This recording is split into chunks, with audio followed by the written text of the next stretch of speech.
मेरे प्रिय विद्यार्थियों, मैं डॉक्टर अपूर्व नागर एसपीसी गवर्नमेंट कॉलेज भीम में आज थर्ड ईयर पेपर 2 भारत में स्थानीय प्रशासन लूँगा।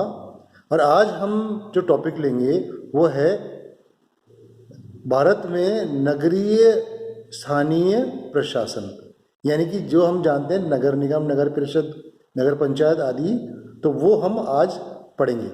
तो सबसे पहले हम एक जनरल आइडिया लेंगे कि ये जो टॉपिक है इसका क्या मीनिंग है। इसका मीनिंग ये है कि आपको मालूम है गांवों के अंदर ग्राम पंचायत होती है और वहाँ सरपंच हेड होता है, पंचायत समिति होती है, जिला परिषद होती है।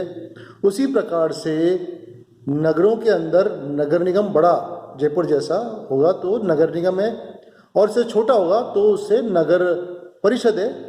जैसे कि आपका सीकर है तो वो नगर परिषद है, और उससे छोटा है तो नगर पंचायत है। नगर पंचायत में भी कई तरह की कैटेगरीज हैं और उन कैटेगरीज के हिसाब से उसको वेटेज मिलता है, और ये पॉपुलेशन के हिसाब से है।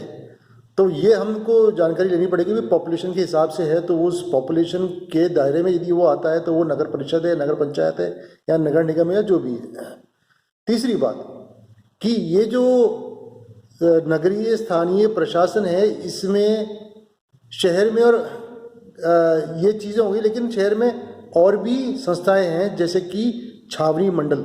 आपने देखा होगा कई जगह पर शहरों में, मतलब शहरों के पास में छावनियाँ यानी कैंटोनमेंट होती है जहाँ आर्मी फौज रहती है, और जहाँ फौज रहती है तो फौज के रहने वालों के कितने सारे क्वार्टर बनते हैं, यानी उनके फौज के कर्मचारी, ड्राइवर, तोपची, जो इन्फेंट्री होती है या आर्मर्ड होते हैं व्हीकल, उनके ट्रकें होती हैं, उनके टैंक होते हैं, तोप खाना होता है, तो उनको रखने के लिए बहुत बड़ा एरिया चाहिए। वहाँ उनके कैंटीन भी होती है, वहाँ उनका पेट्रोल पंप भी होता है, वहाँ उनके खाने की मेस होती है, ऑफिसर्स क्वार्टर्स होते हैं।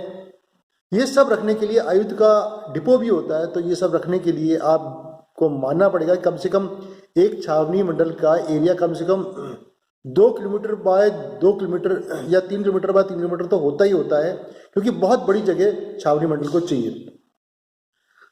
तो यदि हम इस पर गौर करें तो अपन को ये मालूम चलेगा कि छावनी मंडल शहर नगरीय स्थानीय निकायों का ही एक भाग है, लेकिन जो चलता अलग से, जिसका हम अभी पढ़ेंगे, अध्यक्ष भी अलग तरह का होता है। वो छावनी फौज का ही अध्यक्ष होता है और फौज का ही लोग उसको संभालते हैं, और वो अपना एरिया को संभालने के लिए एक विशेष प्रकार की शक्ति उनको मिलती है, और वो छावनी मंडल के नाम से होती है, जिसमें कि वो रेगुलेट यानी कि वो नियंत्रण कर सकें कि किस प्रकार से छावनी मंडल में आवाजाही होगी, किस प्रकार से कार्रवाई होगी।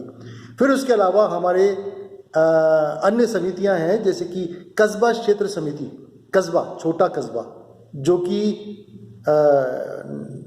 मतलब जहाँ कोई सरपंच नहीं, मतलब जैसे कि जैसे वहाँ कोई परिषद नहीं बन सकती है ना, और वो एक ऐसा एरिया है जैसे कि जिसमें कि अलग तरह की बस्ती बसी हुई है और अलग तरह के लोग रहते हैं, और इसमें भी एक समिति बनती है और राज्य सरकार द्वारा मनोनीत होते हैं इसमें लोग, और इन समितियों पर संबंधित जिलाधीश को पर्यवेक्षण व नियंत्रण के पर्याप्त अधिकार दिए गए हैं। फलतः इन्हें नगर पालिकाओं की तुलना में कम स्वायत्त मिली होती थी और जिलाधीश का अधिक कठोर नियंत्रण होता था। और इसमें एक और तरह की समिति है अधिसूचित क्षेत्र समिति, इंग्लिश में कहते हैं नोटिफाइड एरिया कमेटी।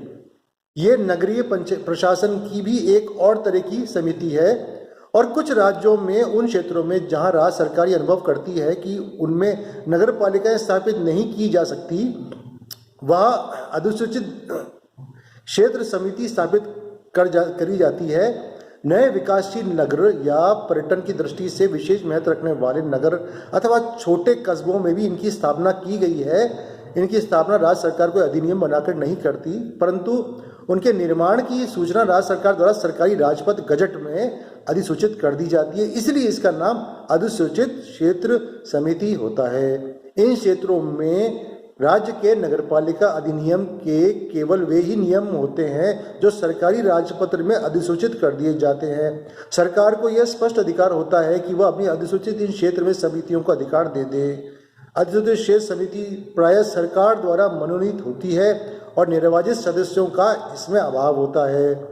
और ये जो मॉडल है, ये राज्य सरकार ने अपने विशिष्ट मॉडल अपनाया है, जिसमें अधिसूचित क्षेत्र कुछ पर्यटन इलाके जैसे कि आमेर जयपुर का अधिसूचित क्षेत्र है, पुष्कर, माउंट आबू, जैसलमेर, पिलानी का विद्या विहार, रावत भाटा आदि इन स्थलों को सरकार कोई स्थानीय राजनीति का शिकार नहीं होने देना चाहती, तो उनमें अधिसूचित क्षेत्र समिति बना दी गई है, ताकि उसका जो प्रशासन है वो सुचारू रूप से बिना किसी परेशानी के चल सके, बिना किसी राजनीति के चल सके। और वहाँ वो क्षेत्र नगर पालिका बनाने की भी कई बार उनमें क्षमता नहीं होती और उतने लोग भी नहीं होते कि नगर पालिका बन सके, लेकिन फिर भी वहाँ नगर पालिका बनानी जरूरी है। नगर पालिका जैसे कंट्रोल सिस्टम बनाना जरूरी है, क्योंकि वो एरिया इम्पॉर्टेंट है गवर्नमेंट के लिए, या तो उससे इनकम होती है या पर्यटन होता है या लोगों के लिए वो विशेष तरह का इम्पोर्टेंस रखता है, तो वहाँ पर इस तरह का कार्य करना पड़ता है सरकार को। और राज्य सरकारें इसको बहुत बढ़िया सिस्टम है, ये अधिसूचित क्षेत्र समिति वो अपने हिसाब से बना सकती है। तो इसमें सरकार ही किसी व्यक्ति को एक समिति बनाती है और सभापति और उपसभापति नियुक्त करती है, गवर्नमेंट ही नियुक्त करती है, और इसलिए ये पूरी तरह से गवर्नमेंट के अंडर में होता है। और एक और होती है समिति, जिसे कहते हैं हम एकल उद्देशीय अभिकरण। तो ये एकल उद्देशीय अभिकरण जो है, ये स्थानीय प्रशासन की एक और इकाई है, इस कालखंड में कार्यरत है, जिसे एकल उद्देशीय अभिकरण के नाम से जाना जाता है। कतिपय विद्वान इसे नगरीय प्रशासन का एक प्रकार कहने की अपेक्षा नगरीय शासन की मुख्य इकाइयों का सहायक कहते हैं। ऐसे अभिकरण जो केवल एक उद्देश्य को पूरा करने के लिए बनाए जाते हैं, उन्हें एकल उद्देशीय अभिकरण कहा जाता है। यह इकाई औपचारिक संवैधानिक संरचना होने के बावजूद 74वें संविधान संशोधन में पश्चातवर्ती काल में यथावत कार्य कर रही है, इसलिए इस संस्था का परिचय भी हम लोग अब करेंगे। तो अब 74वां जो संविधान संशोधन है, ये आप लोगों को जानना जरूरी है कि इसके कुछ चीज़ें, मॉडल क्या क्या हैं, वो भी आपको जानना जरूरी है कि नगर पंचायत, नगर परिषद, नगर निगम ये सब बनाए गए हैं उसके द्वारा, तो वो किस प्रकार से बनाए गए हैं और क्या उनका मीनिंग है, और वो सब हमने अभी पढ़ा। तो हम अब इसके दो कैटेगरी बांध देते हैं। दो कैटेगरी है 74वें संविधान संशोधन की, एक तो संवैधानिक संस्था है और एक संविधान इतर, यानी जो संविधान से अलग है, जो वो संस्थाएं हैं जो संविधान ने नहीं बनाई डायरेक्टली, तो उसमें लेकिन होता सरकार का नियंत्रण ही है, लेकिन संविधान में मेंशन नहीं है उसका। तो जो संवैधानिक संस्थाएं, पहले हम उसमें उसकी कैटेगरी 3 है, नगर निगम, नगर परिषद, नगर पंचायत या नगर पालिका बोर्ड। वो 2nd, 3rd, 4th, 5th ऐसे करके अलग अलग नगर पालिका बोर्ड बनता है। और संविधानेतर में एकल उद्देशीय छावनी मंडल आता है, कि ये दोनों ही जो समितियां हैं, एकल उद्देशीय छावनी मंडल, ये संविधानेतर है। इसमें टोटल नॉमिनेट लोग हो जाते हैं और अपने हिसाब से कार्य करते हैं, तो वो किसी विशेष कारण से बनाई जाती है, तो वो इसमें हम इसको मेन मानते हैं।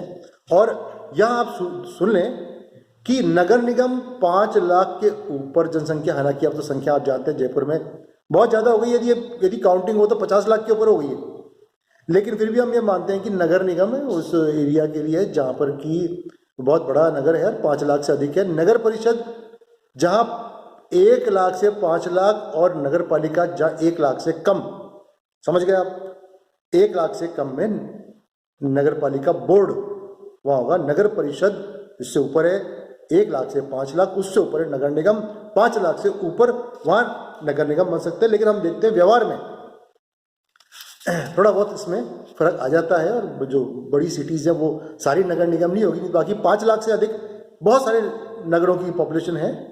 और फिर नगर निगम, नगर परिषद और नगर पालिका बोर्ड, इसमें 1 लाख से कम जनसंख्या हो, लेकिन नगर पालिका बोर्ड द्वितीय श्रेणी भी है, जिसमें कि 1 लाख से कम है, वो जिला मुख्यालय पर हो, उस निकाय के प्रति व्यक्ति आय 200 रुपये हो, मतलब एक सिंपल सा इसमें पैसे की भी आमदनी की लग दी, जो सरकार मानती है भाई इतना इसकी इनकम थी। फिर नगर पालिका बोर्ड द्वितीय श्रेणी, उसमें 25,000 से कम लोग हैं, 25 से 50,000, और नगर पालिका बोर्ड तृतीय श्रेणी जिसमें 25,000 से कम है। नेक्स्ट क्लास में हम आगे पढ़ेंगे।